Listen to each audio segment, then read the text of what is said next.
Él tiene toda la razón en tener ese temor y yo comparto con él esa preocupación. Por eso dentro del Grupo Rama hay un proceso de autocrítica. Muchas veces hemos cometido errores garrafales y hemos tratado nosotros de devolvernos al punto inicial, en el momento en que se perdió el punto de equilibrio. Porque aquí la línea divisoria entre lo real y lo ilusorio es muy sutil. Lo que pasa es que la religión se basa en la fe, y la fe es la seguridad de lo que no se ve. Nosotros a lo largo de estos 16 años que el grupo tiene, hemos tratado de continuamente procurar elementos que nos permitan verificar que el contacto existe, que el contacto es una realidad. Hemos invitado a periodistas en 5 oportunidades. La última vez fue en marzo del año 89, donde pues fueron 40 periodistas. Nosotros mismos nos sorprendimos de que vinieran 40 periodistas de 8 países y ellos verificaran que el contacto existe. De que el contacto es una realidad. Ahora, que el mensaje que viene a nosotros, a través nuestro, sea mal interpretado, sea distorsionado por nuestra mente, por nuestros preconceptos, eso es muy probable. Eso no se los puedo negar, porque somos seres humanos. Pero Sisto, la responsabilidad que tú tienes al defender, al hacer este apostolado de la causa extraterrestre, tú eres consciente, y los que hemos tenido oportunidad, por ejemplo, de estar contigo en las ruedas de energía de Rama, nos damos cuenta, y de esto se puede dar testimonio, de que tienes carisma y eres consciente de ello. Es una situación terriblemente atractiva, la de que se te presente la posibilidad de contactar con seres de otro mundo.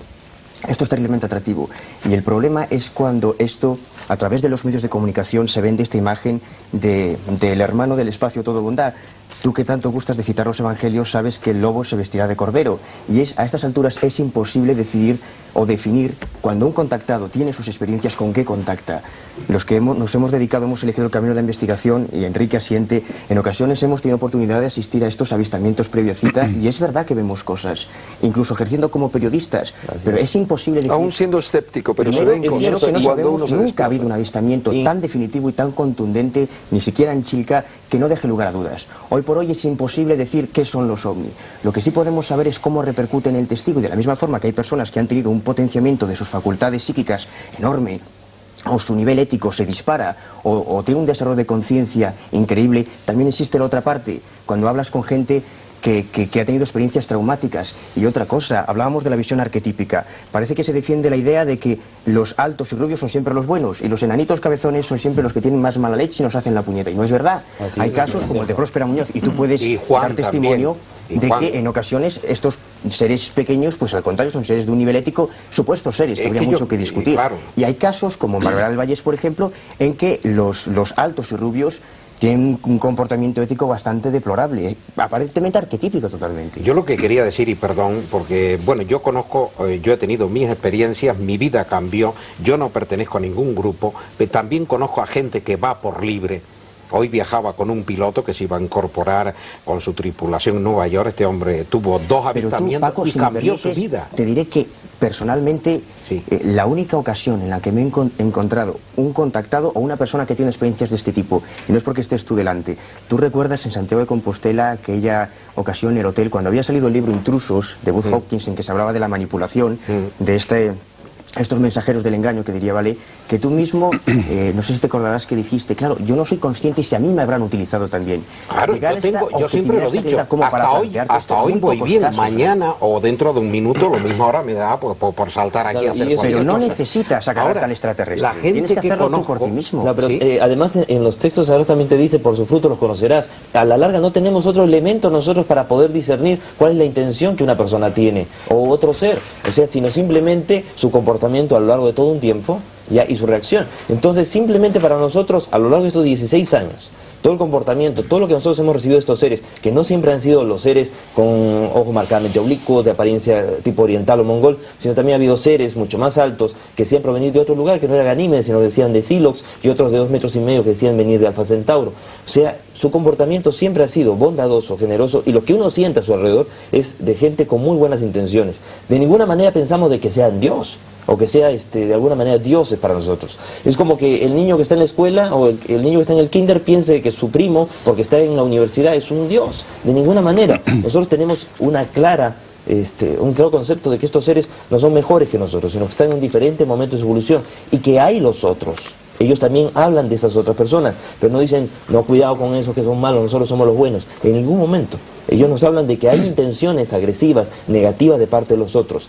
Y lo que sí nos hace mención es que todos estos libros, como el de Intrusos o de Comunión, es parte de un gran montaje justamente programado con esa política de meterle miedo a la gente. Ya no se le puede meter la idea a la gente del temor de que nos van a invadir, porque si nos hubieran querido invadir ya lo hubieran hecho. Entonces hay que meter la idea de que son científicos locos extraídos de los campos de concentración de la Segunda Guerra Mundial, ¿no? Y que vienen a experimentar con la humanidad a ver hasta qué punto nosotros resistimos el dolor. No Félix, demasiado abusador, porque Félix lleva un rato largo queriendo intervenir. Quiero intervenir para ponerme a tu lado, además, para ponerme a favor de la tesis que tú mantienes, porque efectivamente estamos hablando, y si observamos nuestras propias palabras, en torno a los hechos externos se está creando una nueva religión.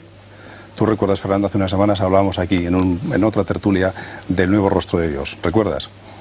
Y hablábamos del antiguo rostro de Dios. Una característica del rostro antiguo de Dios es que se trataba de un Dios externo, de un Dios alejado, de un Dios distante, sin ninguna relación con nosotros, y por eso se necesitaba la existencia de un pontífice, de un puente que nos pusiera en contacto con él.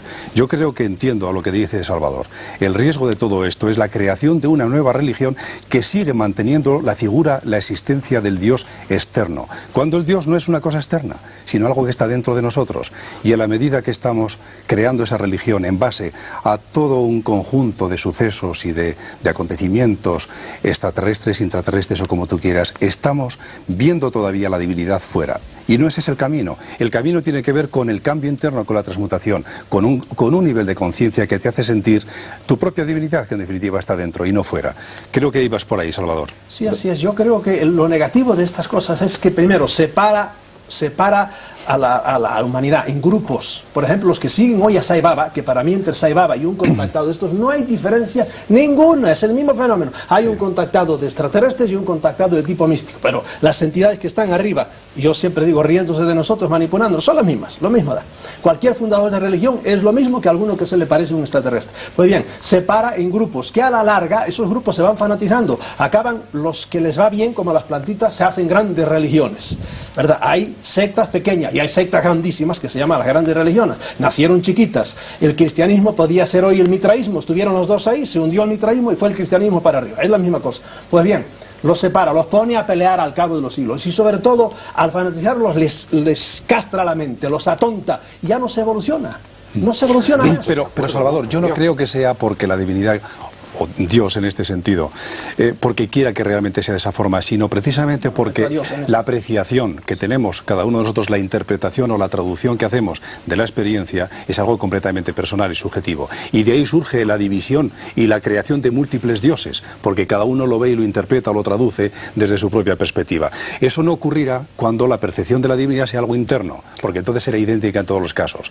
Pero mientras mantengamos la esencia de un Dios externo y desde luego toda esta religión que surge como subproducto del fenómeno extraterrestre, digo subproducto porque hay un producto bueno, evidentemente, todo eso tiende a eternizar la esencia de un Dios externo y en consecuencia distante, separado de nosotros y por lo tanto dividido, nos mantendrá dividido y eso sigue siendo una dinámica completamente diabólica, Fernando, completamente. Es decir, nos mantenemos en la separación, porque el Dios que puede percibir a través de esa vía, Sisto, puede ser distinto del que percibo yo y del que percibes tú, del que percibe un pueblo, del que percibe otro. Seguiremos dispersos. No ese es el camino.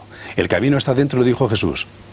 El reino de los cielos está en vosotros. Está dentro. Que lo que hay que es dejar ya de perder el tiempo, y aquí también, discutiendo sobre algo que si nos bajamos un poco de nuestra poltrona y nos ponemos a la altura de los demás contertulios, estamos diciendo todos. Yo he escuchado en muchas ocasiones decir a Sisto que no hay que buscar contactar con extraterrestres, claro, sino hay que tratar de contactar con el Dios interior.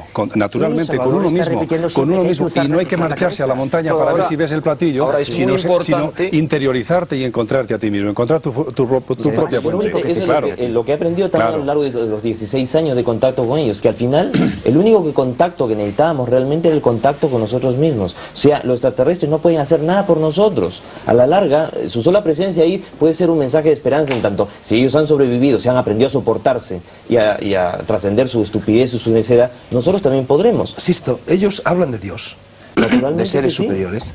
Por eso es que generalmente entramos en el terreno de tocar estos temas, pero no porque uno realmente lo quiera tocar. O sea, siempre hay un interés de saber qué es para ellos Dios o cómo lo conciben. ¿Qué es para ellos Dios? Para ellos simplemente Dios es todo. O sea, simplemente es una experiencia personal.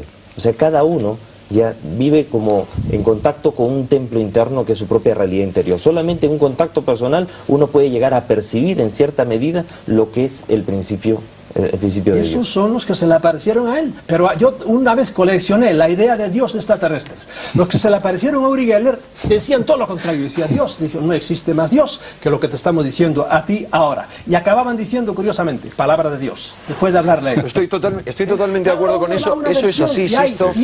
Hay que reconocerlo. Pero cuidado, porque si eso es cierto, yo he de decir aquí que yo me he encontrado hace 10 años un caso de abducido, de secuestrado español muy conocido, que extrañamente contaba la misma historia que está contando Sixto. Hubiéramos querido que se pusieran en contacto, que lo había vivido. Tú conoces el caso, vamos, es un caso conocido, no quiero hacer referencial porque no tengo permiso, pero a mí lo que me preocupa de todo esto es lo siguiente, es la manipulación que se puede hacer de ello por parte de esas potencias celestiales, las llamaban eones, los gnósticos, que ya estaban preocupados, mantenían un punto de vista muy parecido al tuyo, príncipe de este mundo, también se le puede llamar, o los príncipes de este mundo, y la gente que son o sus representantes en la Tierra, o al menos la gente que tiene el poder en la Tierra.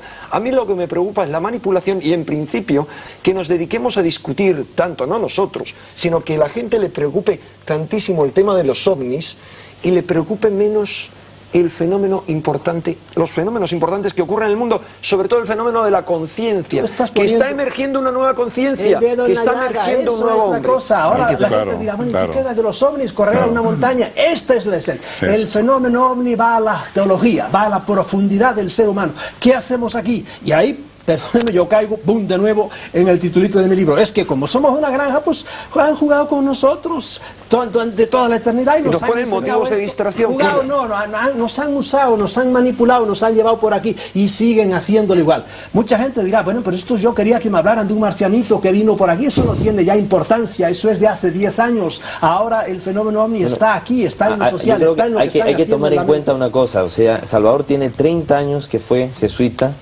Y hay una cuestión que yo creo que es, hay frustraciones, hay una guerra interior ahí que no podemos tampoco trasladarla. Estoy en paz conmigo mismo. Hay que trasladarla al terreno de otras personas. Nosotros también, dentro de la experiencia de contacto, estamos tratando de romper la estructura del grupo sectario. O sea, el grupo Rama ahorita ya no interesa tanto. Lo que nos interesa más bien es un mensaje en el cual quien tiene realmente que hacer la labor somos nosotros. Y en un mundo, a mí me preocupó tremendamente ir al Congreso de Frankfurt en Alemania y que aparecieran norteamericanos, franceses y gente de todos los países hablando de que eran extraterrestres reencarnados y que todo era el mensaje de que iban a venir naves y rescatarnos y evacuarnos de la Tierra, porque para eso nos estaban preparando. Yo le dije al contrario, el mensaje que nosotros hemos recibido y hemos entendido y que ahora lo entendemos mejor que al principio, que teníamos también ciertas limitaciones para entenderlo, es de que en vez de pensar en ser ratas que quieren abandonar el barco, tenemos que ser como el capitán o el marinero del barco que tiene que luchar hasta el último minuto porque este barco no naufrague. Y primeramente este mundo no tiene por qué naufragar. Y si existe una manipulación, esa manipulación es poderosa, pero no lo es tanto como para que la humanidad logre, o sea, un estado mental colectivo positivo que pueda variar el orden de cosas.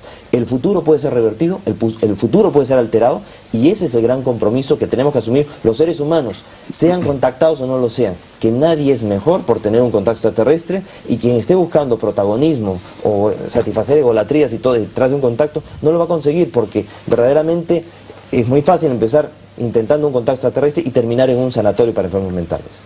Claro, ya